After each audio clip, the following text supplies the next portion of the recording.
And it also, not even just in sports, it's in that storytelling aspect that I mentioned again. I bring it back for the third time, and that's Val.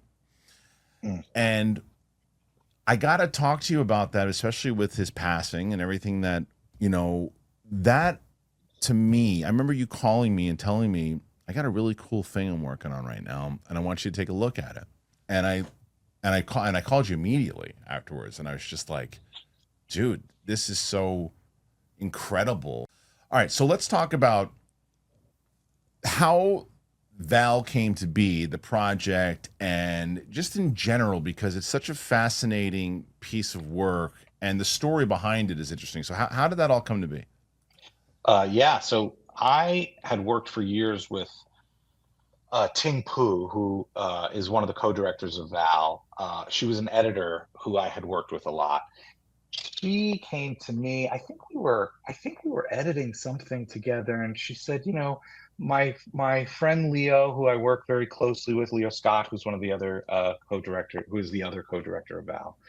Um, he needs your advice on something, kind of thing. And so I met with Leo, who's the nicest guy, and what emerged was that he had been filming with Val for now years. Val had conceived of this one man show, which, if you've seen the film, and I would really, I mean, It's now great. that he's gone, Yeah, especially, it's a yeah, it's a beautiful film that Ting and Leo made, um, and that Val made, and that Val's whole family made, honestly. But so, and I can say this now with love and respect, but Val had engaged Leo to do like the behind the scenes of this Mark Twain one man show yeah. that he Right. was Yeah, it's launching. part of the movie. Yeah. And so he was filming part of that, and then that became something else, and then that became something else, and then Val's health started to face some challenges, and Leo, in a very documentary filmmaker way, just kept filming. Yeah. Whatever was happening, he kept filming.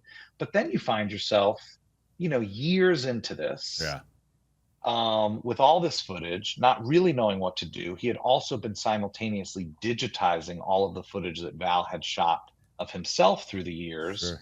And that project was going. But candidly, and I hope he wouldn't mind me saying this, like, he was into it now for, Yeah. like, maybe not explicitly money, but you're working a long time on something. Like, it's like, what do I do Right. now? Right.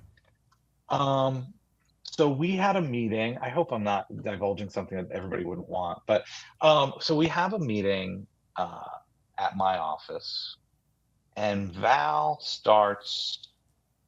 Now, he of course comes in with scarves around his Right. throat, Yeah. but in many ways he's unrecognizable. Yeah. Um, he can't really speak. I mean, you know what he sounded like at the end. So, but he's communicating, he's speaking, and he wants to make a reality show where it's about an art gallery that he owns in Silver Lake, Mm-hmm. and he's projecting old footage that he shot on the set of, you know, the island of Dr. Right. Moreau, Right. Right. and it's projected on the walls, and that's like an art installation. And he wanted to like do this TV show. And I was like, yeah, and he wanted to talk about Mark Twain. He wanted to talk about like a whole lot of things. And I said to him pretty candidly in that meeting, I said, yeah, I don't want to do any of that. And he said, well, what do you want to do? I said, I want to get you a standing ovation at Cannes. Yeah. That's great. And, there are a few moments in one's life, Such a professional great career, Freed line. It's such a great. and, Not. and it Yeah. is. And It is. I have enough distance from it that I Yeah. can appreciate that Yeah. it is. Yeah. And we did. Yeah. You We did. did. Yeah. Um, and so that was a journey in convincing him to do that. Again, Leo and Ting did an incredible job with that film. It premiered at Cannes to a standing ovation. Mm-hmm. Um, and look, I think that film, I can say this to you now, my friend who has this engaged community. Um, to me, that film is an exercise in seeing someone who wanted very specific things Yeah. and got every one of them. He achieved every single thing that he dreamed of achieving. And as he was achieving them, he kind of either wasn't present enough or kind of took a piss on it at the same time, or it wasn't what he thought it would be. Whatever Right. that struggle was for him, that's what the story of the movie is to me. That might not be what it is to you, but it is what the movie is to me. And the release of it continued to be that, because we got him a standing ovation at Cannes and he was not there. Oh, right. And Yeah. his kids were there, but Yeah. he was not. And Was we he had not this there? big Was he not there because of health stuff, or he just didn't want to go?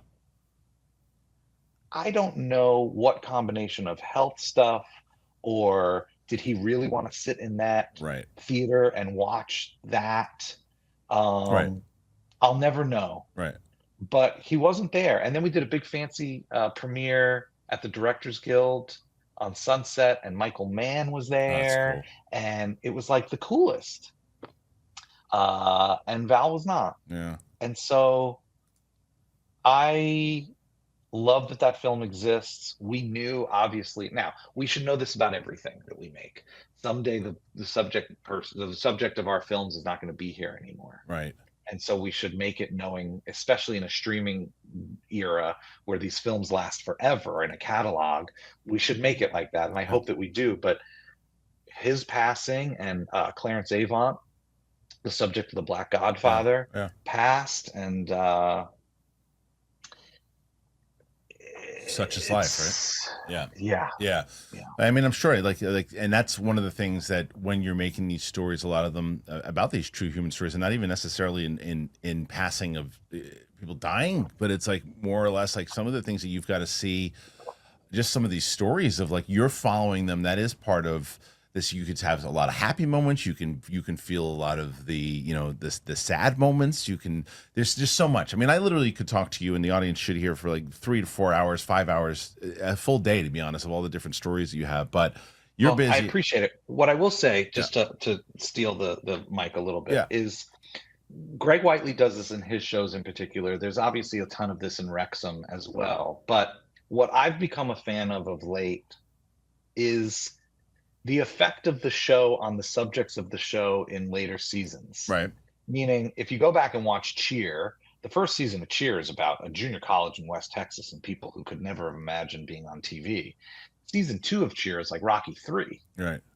They might as well be practicing in the lobby of the Plaza. Well, that's my point. Right. Right. And so, and Last Chance U has those themes, and America's Sweethearts this year has those themes. I love that. That's what I mean. Sort of that's what I'm saying. Meta. You get to go through that journey with them, and I've seen you do it. I've seen you be in, in the clouds, and I've seen you be in the shits because of the things that the people that you're working with and the stories you're getting involved with, and it's part of the rush that comes with it, like anything else. But the warm weather is beginning, and juggling vacations, visitors, zero routine. Hydro brings me back to that structure so I can get it quick. I can get efficient workouts that keep me feeling grounded no matter what the calendar looks like. Hydro to me is kind of the secret weapon for a full body workout. It's like 86% of your muscles, arms, legs, core, all of it. You knock it out in 20 minutes. It's super efficient, and it actually works. So one thing that I really love about it is you don't get bored.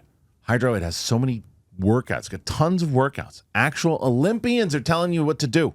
And they're filmed in these gorgeous outdoor spots all over the world. It makes it way easier to stay motivated. So if you're on the fence, there's free shipping, a 30-day risk-free trial. That alone is perfect.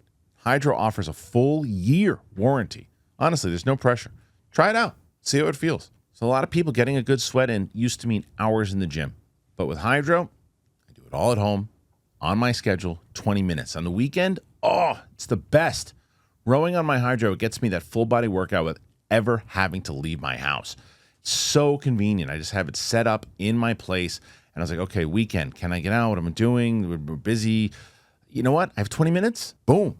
In my house, convenient. Hop in the shower afterwards. I am good. So skip the gym, not the workout. Stay on track with Hydro. For a limited time, go to hydro.com. Use that code Kristian. Save up to $475 off of your Hydro. That is HYDROW.com. Use the code Kristian. Save up to $475. Hydro.com. Code Kristian.